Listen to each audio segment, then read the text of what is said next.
lawn care maintenance. And if you're listening because you want a nice lawn or you have a nice lawn, then this is for you. If you don't care to have a nice lawn or you've already converted it to all garden space, well, then this is just a nice educational little piece here until we get in the second segment. So, sure. So, a lot of people are like, do I do lawn care in the spring?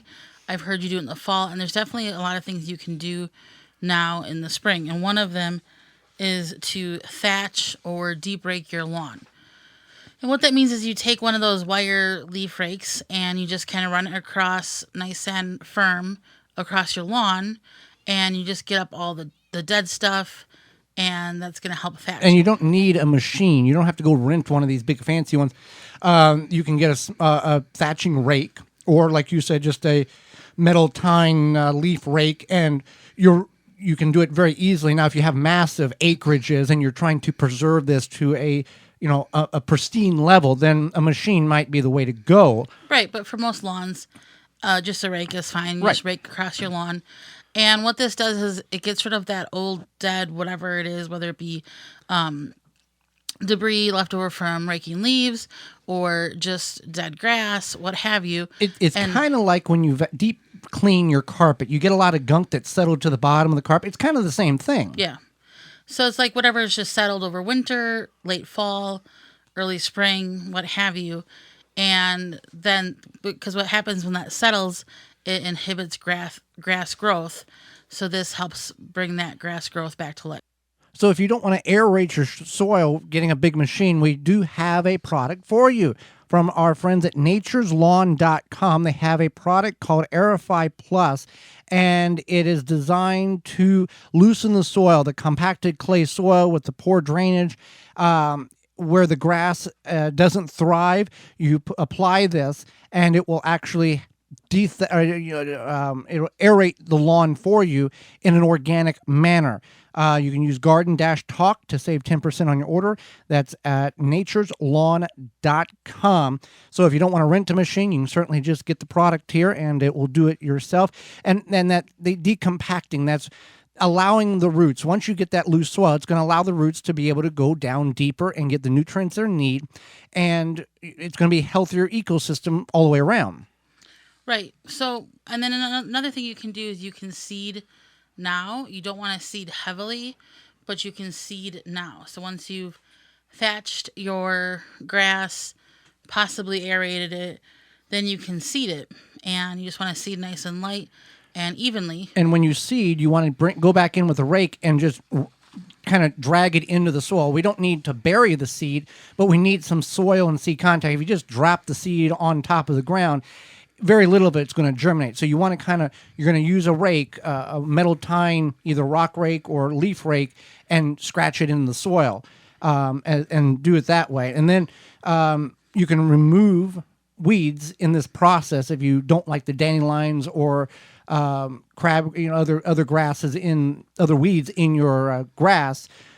You can remove them. The process of doing all this will allow that thick blanket of grass to smother out those weeds. Right. So if you remove the weeds now, typically the ground is very soft right now.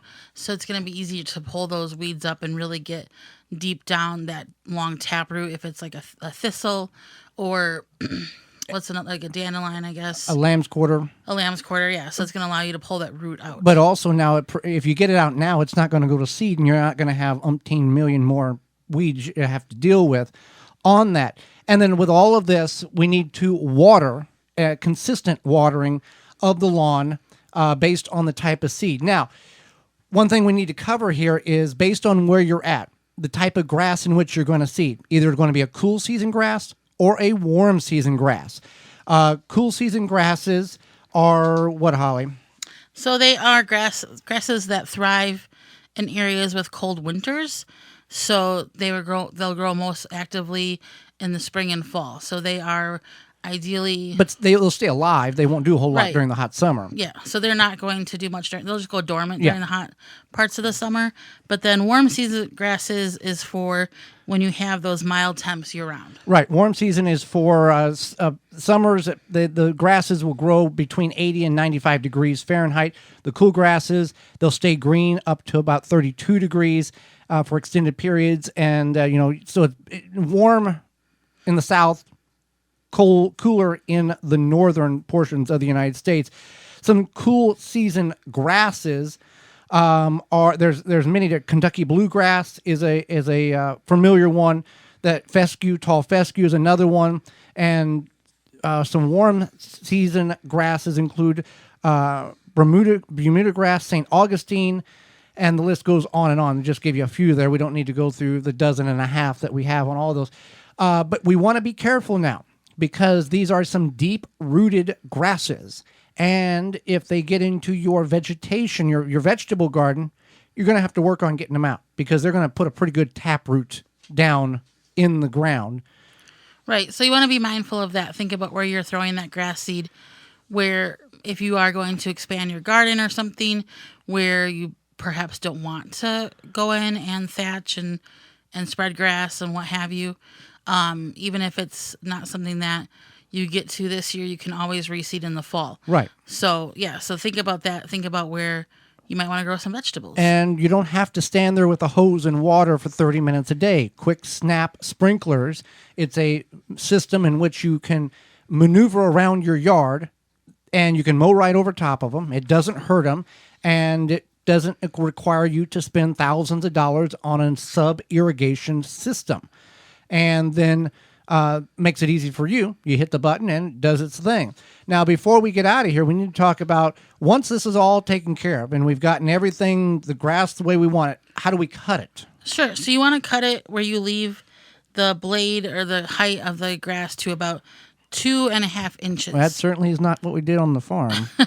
Right. So, but the ideal, especially if you are in a more densely populated area, this is going to help prevent from mosquitoes living or breeding or whatever they do in the tall grass, especially if we have like a rainier summer. It's going to help the grass actually kind of grow a little bit better, thicker. So you want to keep it to that 2.5 inches. And you're only going to remove the top 1/3 of the grass consistently. So, you're not going to let this grow up to 8 or 9 inches or 5 or 6. You're going to consistently. That's why these landscapers, it's on a 7-day cycle that they mow and they just knock off a little bit in order to keep the lawn crisp, clean, thick, luscious, and healthy. Your grass, good time to mow the grass is when your grass is about 3 2/3 inches tall. So keep that in mind. We're wanting to leave a good carpet of grass, a healthy carpet of grass, and because of that will smother out all these unwanted weeds. And then if you want the kids to play on it or you're one of these people that don't want anybody on it and you just want to look at it, there you have it. Right. So, speaking of taking care of your yard or your lawn, we also can talk about taking care of what you grow and also what you eat. Whether you grill or you take and turn you harvest your own animals for meat consumption, Walton's Incorporated has all the tools you need except for the meat. Right. So we know you care about where your food comes from. Canning and preserving your fruits and vegetables is great, but the meat, WaltonsInc.com has everything you need. Seasonings, supplies, you can make sausage, jerky, any other meat product your way to your standards. You want snack sticks that people will actually like. Walton's actually created something called MeatGistics.com, an informational site to help you find and make the best finished product. They have a full line of their own meat grinders, mixers, sausage stuffers to help you go from animal to edible. Walton's is everything but the meat.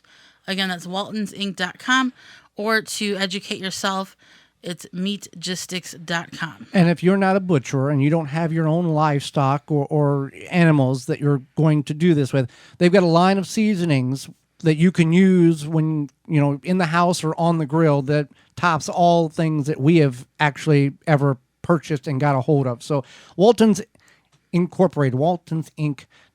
For more information, please visit theWisconsinVegetableGardener.com.